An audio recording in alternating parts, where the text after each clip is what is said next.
GM महाविद्यालय हातीबंधा ओडिया भाषा और साहित्य विभाग को समस्त छात्र छात्री मानू को अनेक अनेक स्वागत। आज आम आलोचना करिबा कवि गंगाधर मेहर एक कविता तपस्विनी पत्र। कवि गंगाधर मेहर अगस्ट 9 1862 मसीह श्रावण पूर्णिमा तिथि तत्कालीन संबलपुर जिला वर्तमान बरगढ़ जिला बरपाली रे जन्मग्रहण करथिले। जीवन रे अनेक घात प्रतिघात उत्थान पतन मध्य देई काव्य साधना सारस्वत साधना को पाथेय करी से पलटि जाती जड़े काव्य पुरुष सिद्ध पुरुष सारस्वत पुरुष आद्य प्रांत नियम रसरत्नाकर रु तपस्विनी पर्यंत अनेक काव्य सहित अनेक कविता प्रबंध से रचना करती। इंदुमती कीचकवध प्रणयवल्लरी तपस्विनी अर्घ्यथाली कविता कल्लोल उत्कल लक्ष्मी रसरत्नाकर पद्मिनी एवं अनेक कृषक संगीत व चषा गीत से रचना करती। सरस्वती अपार करुणा हो निजर स्वभावत हो बा सुसागरा धरा को अंतर्दृष्टि दे देखिबार दृष्टिभंगी हो तांको काव्य समूह हो पड़ी अमृतमय। से दिव्य द्रष्टा मधु स्रष्टा अमृत संधानी काव्य मानस ओडिया अस्मितार अनन्य परिचय। से तांको परिचय यही सीमित सीमा भितर आबद्ध नुहे केवल पाठ्यक्रम दृष्टि जी ज्ञातव्य से ही प्रकाश करा जाय परिछि। अनेक साहित्यिक धारार से प्रवर्तक मध्य अनेक कवि को से प्रभावित करिथिबा प्रवासी व प्रभावी काव्य चेतन तांको काव्य समूह जदिओ प्राचीन कथावस्तु व पुराण ग्रंथादि गृहीत से आधुनिकतार स्वर रही। तेणु प्राचीन और आधुनिकतार संयोग सेतु बोली समालोचक माने ग्रहण करती। प्रकृति तांको रचना रे जीवंत अपरूप कथा कहिबार दक्षता हासिल करि पारिछि। तपस्विनी हेउछि तांको काव्य चेतनार एक परिपक्व परिप्रकाश। तांको श्रेष्ठ काव्यकृति कहिले अत्युक्ति हब नहीं। आलोच्य कवितांशटी तांकर सही सर्वश्रेष्ठ रचना तपस्विनी काव्यरु संगृहीत होइछि बा पाठ्यक्रम को आसीछि। मर्यादा पुरुष रामचंद्र सीता को प्रजानुरंजन पाई निर्वासन दंड देइछन्ति। सीता निर्वासित होई वाल्मीकि आश्रम रे रुहन्ति। रामचंद्र जेतेबेले अश्वमेध यज्ञ करन्ति सेतेबेले रामचंद्र प्रति आकृष्ट होई रामायण गान करुथुबा लव एवं कुश ऋषि वाल्मीकि सहित आसन्ति अश्वमेध यज्ञ को। सही परिप्रेक्षी रे सीता तांको हृदयर वेदना को परिप्रकाश करुछन्ति। तपस्विनी रे सीता हेउछन्ति जड़े हिंदू रमणीर अनन्य परिचायक। आर्य रमणीर अन्यतम विग्रह कहले अत्युक्ति हब नहीं। हिंदू रमणी से सर्वं सहा धरित्री से सब सही पारे किंतु तार प्रेम तार प्रणय तार पतिदेवता को द्विविध करिवार भाग करिवार जंत्रणा को से केबे एड़ेई पारे नहीं। यह नारी जीवनर वास्तवता सत्यता। यही मर्मरे सीता जेतेबेले जानती जे राम अश्वमेध यज्ञ करुछंती, अश्वमेध यज्ञ समापन हुए नहीं पत्नी बिना विपत्नीक करि पारंती नहीं। तेणु सीता धरी नहीं छंती जे रामचंद्र द्वितीय विवाह करिथिले एवं जो रामचंद्र एक पत्नी व्रतरे व्रती थिले तांकर द्वितीय विवाह चिंता को भावना को सीता एड़े पारुनाहांती। सही मर्मरे रामचंद्र निकट को सीता पत्र लिखुंती हृदयर व्याकुलता को प्रकाश करुछंती एवं ताहा ही होची कवितार उपजीव्य। कवितार प्रथम पंक्ति रामचंद्र वंदनारू आरंभ हुए तपस्विनी पत्र कविता।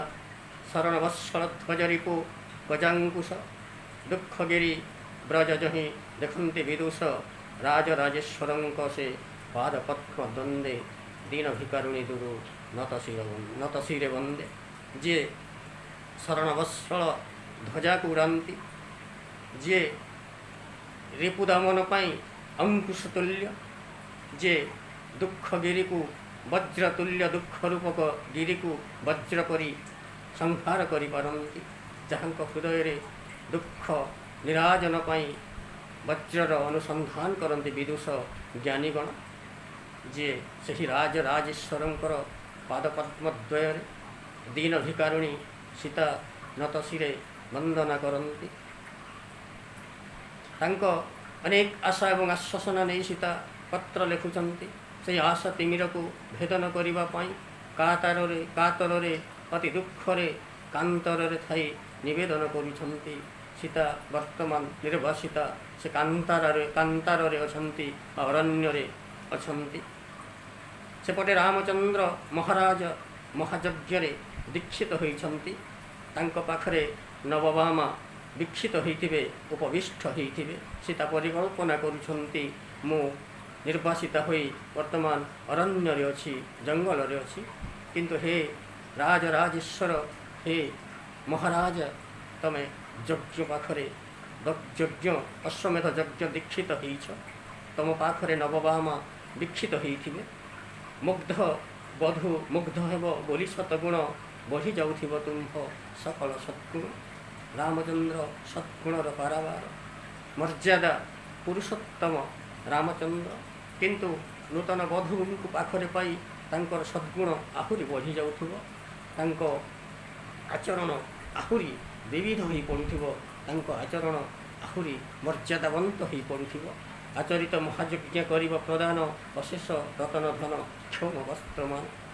जो महायज्ञ आचरण करिछ, जो अश्वमेध यज्ञ आचरण करिछंती रामचंद्र, सही यज्ञ से अनेक धनरत्न प्रदान करिवे, अनेक क्षौम वस्त्र पाट वस्त्र प्रदान करिवे। कारण दान प्रदान रे ही यज्ञ सिद्ध हुए यज्ञकामीर यज्ञ अर्थीर एवं यज्ञ धनलाभर अर्थी समुदाय तही सिद्धि कामना करिवे। रामचंद्र को आशीर्वाद प्रदान करिवे। सही मर्मरे सीता कहउचंती मु भी जड़े अर्थी, मु भी अनेक आशा नहीं पत्र लिखुची। मु मध्य एक भिक्षा मो हृदय उदय होइछि। मु धनरत्न भिक्षा मागु नहीं। मोर भिक्षा तम निकटरे आपणक निकटरे अति छार। ए छार भिक्षारे नाथ नहेब कृपण दया रत्नमय दान बारिधि आपण हेउछंती दयार समुद्र, दयार बारिधि। आपण कृपा दृष्टि दया झरित हुए। आपण श्रीहस्तरु श्रीमुखरु दया झरित हुए। तेणु मोर यही भिक्षा छार मो प्रति कृपण हेब नाही नाथ बोली अनुरोध रखुचंती सीता रामचंद्र निकट को। मु किए यह जानिबार आवश्यक नहीं। तुमे सबुबेले तापस मानंकु सुख प्रदान कर, तांको दुख नाशन कर। ଅତି କମ୍ ବୟସରୁ ବିଶ୍ୱାମିତ୍ରଙ୍କ ସହିତ ଯାଇ ତାରକା ବଧ କରିଥିଲ। ବିଭିନ୍ନ ସମୟରେ ଜୀବଦ୍ଦଶା ଭିତରେ ମୁନି ଋଷିଙ୍କ ସୁରକ୍ଷା ପାଇଁ ଅନେକ ଯୁଦ୍ଧ କରିଛ, ଅନେକ କାମ କରିଛ। ତେଣୁ ତୁମେ ସଦା ସବୁବେଳେ ତାପସୀଙ୍କର ଅଶାନ୍ତି ନାଶନ କର। ତେଣୁ ତାପସୀମାନଙ୍କୁ ଅଦେୟ ବୋଲି ତୁମ ପାଖରେ କିଛି ନାହିଁ। ତାପସଙ୍କୁ କିଛି ତୁମ୍ଭ ନଥାଏ ଅଦେୟ, ମୁଁ ହିଁ ତପସ୍ୱିନୀ ମୋତେ ନ କରିବ ହେୟ। ମୁଁ ବି ଜଣେ ତପସ୍ୱିନୀ, ଏତିକି ମୋର ପରିଚୟ। ମୋର ଭିନ୍ନ ପରିଚୟ ଆଉ ଜାଣିବାର କିଛି ଆବଶ୍ୟକ ନାହିଁ। ମୁଁ ମଧ୍ୟ ଜଣେ ତପସ୍ୱିନୀ ହିସାବରେ ମୁଁ ଭିକ୍ଷା କାମନା କରୁଛି। ଆପଣଙ୍କ ନିକଟରେ ମୋତେ ହେୟଜ୍ଞାନ କରିବ ନାହିଁ। ଯେ ହୋଇଛି ଆଜି ତୁମ୍ଭଙ୍କର ଭାଜନ, ଭକ୍ତି ଭରେ ଦେଖୁଥିବେ ଜଗତର ଜନ। ପୂର୍ବେ ସେହୁ କରିଥିଲେ କେଉଁ ଘୋର ତପ, କେଉଁଠାରେ କେତେ କାଳ କେଉଁ ମନ୍ତ୍ର ଜପ। ତାଙ୍କ ହୃଦୟର ଅନ୍ତଃସ୍ଥଳର ବେଦନାକୁ ପ୍ରକାଶ କରିବାକୁ ଯାଇ ଶ୍ରୀରାମଙ୍କ ନିକଟରେ ଏକ ଜ୍ଞାତ ଜାଣିବାର ଇଚ୍ଛାକୁ ସେ ପ୍ରକାଶ କରୁଛନ୍ତି। ଯେ ଆଜି ତୁମର ଅଙ୍କର ଭାଜନ ହୋଇଛି, ଯେ ଆଜି ତୁମର ଦ୍ୱିତୀୟ ପତ୍ନୀ ହେଇଛି, ଯାହାକୁ ଭକ୍ତି ସହକାରେ ସମଗ୍ର ଜଗତର ଜନ ଦର୍ଶନ କରୁଥିବେ, ସିଏ ପୂର୍ବରେ କେଉଁ ଘୋର ବନରେ କି ପ୍ରକାରରେ ତପ ଆଚରଣ କରିଥିଲେ, କେଉଁ ତପାଶ୍ଚରଣ ବଳରେ ସେ ତୁମକୁ ପାଇଛନ୍ତି, କେତେ କାଳ କେଉଁ ମନ୍ତ୍ର ଜପ କରିଥିଲେ। ହେ ପ୍ରଭୁ, ଏତିକି ମାତ୍ର ମୋତେ ଦେବଟି ଜଣାଇ, ଏତିକି ଜଣାଇ ଦେବ କେଉଁ ତପ ବଳରେ, କେଉଁ ମନ୍ତ୍ର ବଳରେ ତମର ନୂତନ ତରୁଣୀ ନୂତନ ଭାର୍ଯ୍ୟ ଦ୍ୱିତୀୟ ଭାର୍ଯ୍ୟ ତମକୁ ପାଇଛନ୍ତି। ଅନ୍ୟ କୌଣସି ଧନରେ ମୋର ପ୍ରୟୋଜନ ନାହିଁ। କୋଟି ଅଶ୍ୱମେଧ ଯଜ୍ଞରେ ଯେତିକି ଧନ ପ୍ରାପ୍ତି ହୁଏ, ତହିଁରୁ ଅଧିକ ଧନ ପରି ବୋଧ ହେବ ମୋତେ ସେହି ମନ୍ତ୍ର ସେହି ଜପର ବିଧେୟ ଜାଣିଲେ, ସେହି ମନ୍ତ୍ର ସେହି ଜପ ଜାଣିଲେ ମୁଁ କୋଟି ଅଶ୍ୱମେଧର ଧନଠାରୁ ମଧ୍ୟ ଅଧିକ ଧନୀ ମଣିବି। ସୀତା ତାଙ୍କ ମନ ଭିତରେ ହୃଦୟରେ ଆଉ ଗୋଟିଏ ଯାଚନା ଆଣୁଛନ୍ତି, ଆଉ ଗୋଟିଏ ଅନୁରୋଧ ରଖୁଛନ୍ତି। ଆଉ ଏକ କଥା ମାତ୍ର ଅଛି ଅନୁରୋଧ। ଦକ୍ଷିଣୀର ପୁତ୍ର ଯୁଗ ଅତ୍ୟନ୍ତ ଅବୋଧ, ନାହିଁ ତାଙ୍କ ପିତୃକଳ ଆରୋହଣ ଭାଗ୍ୟ, ନ ଜାଣନ୍ତି ଜନ୍ମକାଳୁ ପିତୃ ଅନୁରାଗ। ଯେଉଁ ଶିଶୁଦ୍ୱୟ ଯାଉଛନ୍ତି, ସେହି ଶିଶୁଦ୍ୱୟଙ୍କ ପାଇଁ ମୋର ଏକ ଅନୁରୋଧ ଅଛି। ସେମାନେ ହେଉଛନ୍ତି ଦକ୍ଷିଣୀର ପୁତ୍ର, ସେମାନେ ଅତ୍ୟନ୍ତ ଅବୋଧ। ତାଙ୍କ ପିତୃକଳର ଭାଗ୍ୟ, ପିତୃକଳ ଆହରଣର ଭାଗ୍ୟ ତାଙ୍କ ନିକଟରେ ନାହିଁ। ଛୋଟ ଦିନରୁ ସେମାନେ ପିତୃ ଅନୁରାଗ କ'ଣ ଜାଣନ୍ତି ନାହିଁ। ଜନ୍ମରୁ ମା କୋଳରେ ବଢ଼ିଛନ୍ତି, ଜାଣିଛନ୍ତି ଜନନୀର ଜୀବନ କନ୍ଦାଇ, ବୀଣା ତନ୍ତ୍ରୀ ସହକାରେ ରାମାୟଣ ଗାଇ। କିଏ ଗାଇ କାନ୍ଦିବ ବହି ମାନବ ହୃଦୟ, ତରୁଳତା ଚୟ ହିଁ ହୁଅନ୍ତି ଅଥୟ। ସେହି ଦୁଇ ଜଣ ଅବୋଧ ଶିଶୁ ଲବ ଏବଂ କୁଶ ଯାଉଛନ୍ତି। ପିତୃକଳ ସୁଖ, ପିତୃ ଅଙ୍କ ମଣ୍ଡନର ସୁଖ ତାଙ୍କ ଭାଗ୍ୟରେ ନାହିଁ। କେବଳ ଜାଣିଛନ୍ତି ଜନନୀକୁ କନ୍ଦେଇ, ଜାଣିଛନ୍ତି ରାମାୟଣ ଗାନ କରି, ରାମାୟଣ ଗାନ କରନ୍ତି ବୀଣା ତନ୍ତ୍ରୀ ବଜାଇ। ଏମିତି କରନ୍ତି ଯେ ସମସ୍ତଙ୍କର ହୃଦୟ, ମାନବ ହୃଦୟ ମାତ୍ରେ କାନ୍ଦି ଉଠିବ, ଦୁଃଖ ଜର୍ଜରିତ ହୋଇପଡ଼ିବ, ଅଶ୍ରୁ ବହି ପଡ଼ିବ। ମାନବତ ଛାର ମଣିଷ, ତରୁଲତା ଚୟ ଏ ଅରଣ୍ୟନୀ, ଏ ବନାନୀ, ଏହି ବୃକ୍ଷ ମଧ୍ୟ କାନ୍ଦି ଉଠନ୍ତି। ଏ ସାରା ଅରଣ୍ୟ କାନ୍ଦି ଉଠେ ବୀଣା ତନ୍ତ୍ରୀରେ। ଲବକୁଶ ଯେତେବେଳେ ବୀଣା ବାଦନ କରନ୍ତି, ତୁମ୍ଭର ଚରିତେ ହୋଇ ବିମୋହିତ, ଯାଉଛନ୍ତି ଶିଶୁଦ୍ୱୟ ମହର୍ଷି ସହିତ। ରାମାୟଣ ଗାନ କରୁଥିବା ଲବ ଏବଂ କୁଶ ରାମାୟଣ ମାଧ୍ୟମରେ ରାମଚନ୍ଦ୍ରଙ୍କୁ ଜାଣନ୍ତି। ମର୍ଯ୍ୟାଦା ପୁରୁଷ ରାମଚନ୍ଦ୍ରଙ୍କର ବିଷୟରେ ବିମୋହିତ ହୁଅନ୍ତି ଶୁଣି ଶୁଣି। ତେଣୁ ରାମଚନ୍ଦ୍ରଙ୍କୁ ସନ୍ଦର୍ଶନ କରିବା ପାଇଁ ଯେଉଁ ରାମାୟଣର ମହାପୁରୁଷ, ଯେଉଁ ରାମାୟଣର କ୍ରାନ୍ତି ପୁରୁଷ, ଯେଉଁ ରାମାୟଣର ପ୍ରଜାନୁରଞ୍ଜନ ରାମ, ଯେଉଁ ମର୍ଯ୍ୟାଦା ପୁରୁଷ ରାମଙ୍କୁ ସେମାନେ ଗାନ କରନ୍ତି ରାମାୟଣ ମାଧ୍ୟମରେ, ସେହି ରାମଚନ୍ଦ୍ରଙ୍କୁ ଦର୍ଶନ କରିବା ପାଇଁ, ସେହି ରାମଚନ୍ଦ୍ରଙ୍କ ଚରିତରେ ବିମୋହିତ ହୋଇ ଶିଶୁଦ୍ୱୟ ମହର୍ଷିଙ୍କ ସହିତ ଯାଉଛନ୍ତି। ସେହି ରାମଚନ୍ଦ୍ରଙ୍କ ପାଦ ପଦ୍ମ ଦର୍ଶନ କରିବା ପାଇଁ ତାଙ୍କ ମନ ରାମଚନ୍ଦ୍ର ଆକର୍ଷିତ କରିଦେଇଛନ୍ତି। ରାମଚନ୍ଦ୍ରଙ୍କ ପାଦ ପଦ୍ମ ଦର୍ଶନର ଆକର୍ଷଣରେ ଆକର୍ଷିତ ହୋଇ ସେହି ଅବୋଧ ଶିଶୁଦ୍ୱୟ ଯାଉଛନ୍ତି। ସେମାନେ ଶୁଣାଇବେ ତୁମ୍ଭଗତ ଦୁଃଖର କାହାଣୀ, ଯା ଶୁଣିଲେ ଦକ୍ଷିଣୀର ହୃଦ ହୁଏ ଜାଣି। ଯେଉଁ ଲବକୁଶ ରାମାୟଣ ଗାନ କରି ଏ ଦକ୍ଷିଣୀର ହୃଦୟକୁ ହାଣନ୍ତି, ଏ ଦକ୍ଷିଣୀର ସ୍ମୃତିକୁ ପୁଣି ଥରେ ଉଜ୍ଜୀବିତ କରନ୍ତି, ଏ ଦକ୍ଷିଣୀର ଆଖିରୁ ଲୁହ ଗଡ଼ାନ୍ତି, ଏ ଦକ୍ଷିଣୀକୁ କନ୍ଦାଇ କନ୍ଦାଇ ମାରନ୍ତି, ସେହି ଲବକୁଶଦ୍ୱୟ ତୁମ୍ଭଗତ ଦୁଃଖର କାହାଣୀକୁ ରାମାୟଣ ଗାନ ମାଧ୍ୟମରେ ଶୁଣାଇବେ। न शुणिले तही प्रति धाऊ थाई मन न होई करी तार उत्सुक दमन से रामायणर गान न शुणिले जेतेबेले हृदय विमोहित हो जाए जेतेबेले हृदय विदारित हो जाए सेतेबेले बारंबार शुणवा को इच्छा हुए जेतेबेले रामायण शुणवा को मिले नहीं सेतेबेले शुणवा को आहुरी इच्छा हुए आहुरी औत्सुक दमन करी हुए नहीं न शुणवार जेते भावना आसिले मध्य न शुणवार जेते चिंता कले मध्य पुणी से रामायण को शुणवार भावना शुणवार जाचना मन भितर बारंबार सृष्टि हुए धीरवर से कथा को घेनी तुम हश्रुति आणव यद्यपि दिने दिना वैदेहीर श्रुति वैदेहीर प्रणय को मणिव स्वपन चाहि नव प्रणयिनी प्रफुल्ल लपन हे धीरवर हे मर्यादा पुरुष रामचंद्र हे श्रेष्ठ पुरुष रामचंद्र से रामायण कथा को शुणिले रामायण कथा शुणी शुणी यद्यपि यही दीनाहीना दुखिनी वैदेहीर श्रुति आसे जदि वैदेही मन पड़ जाए तेबे वैदेहीर प्रणय को स्वप्न मणिब कारण ए जन्म बोधे आउ नुह वैदेही आज कांतार रे वैदेही आज निर्वासिता जानकी आज वाल्मीकि आश्रम रे तपस्विनीर जीवन बिताउछि तेणु जदि दुखिनी वैदेही दुखिनी सीता दुखिनी जनक नंदिनी सीता जदि मन पड़ जाए तेबे वैदेहीर से प्रणय को स्वपन मणिब कारण तम पाखरे नव प्रणयिनी उपविष्ट थिबे नव प्रणयिनी तम पाखरे बसी थिबे तांकु देखी वैदेही को भूली जीव लेखुथांती पत्र सती हृदय विकले पत्र धौत हेउथाए नयनर जले आउ कि लेखिबी बोली भावुथिले बसी आसीगले कुश लव मुदे हसी हसी आसीगले लव कुश मुदे हसी हसी एहीपरि भाव कारण हिंदू रमणीर अनन्य परिचायक सीता तांक हृदयर वेदना को पत्र माध्यम रामचंद्र उद्देश्य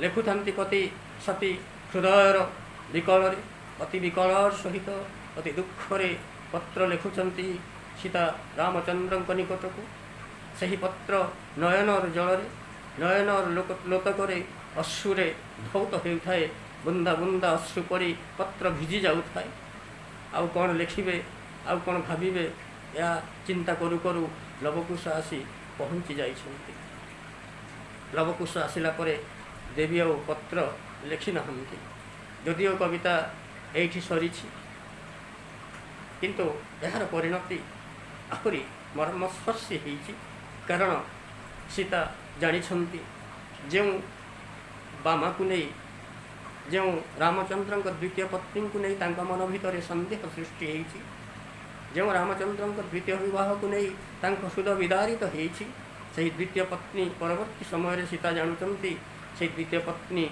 आउ कहीं नहंती स्वर्ण सीता कारण एक पत्नी व्रत मर्यादा पुरुष रामचंद्र सीता को प्रजानुरंजन पाई निर्वासित करिछन्ति सिना हृदय केवे विताड़ित करि पारि नाहंती राम एवं सीता जुगनत्व पुरुष एवं प्रकृति सीता जेतेबेले जानिछन्ति रामचंद्र स्वर्ण सीता को रखी यज्ञ समापन करिछन्ति सेतेबेले आहुरी हृदय विदारक भाव से निजर आत्मग्लानि को प्रकाश करिछन्ति मुही जो संदेह करिछि मु जो पाप करिछि से पापर प्रायश्चित नहीं मो परी पत्नी केबे न मिलू आपण स्वामी मते जन्मे जन्मे मिलू बोली से मध्य याचना करिछि तेणु आलोच्य कविता एटी परिसमाप्ति घटी छात्र छात्री मान को अनुरोध यही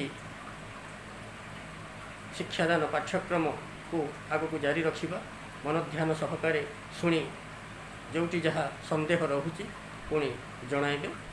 धन्यवाद।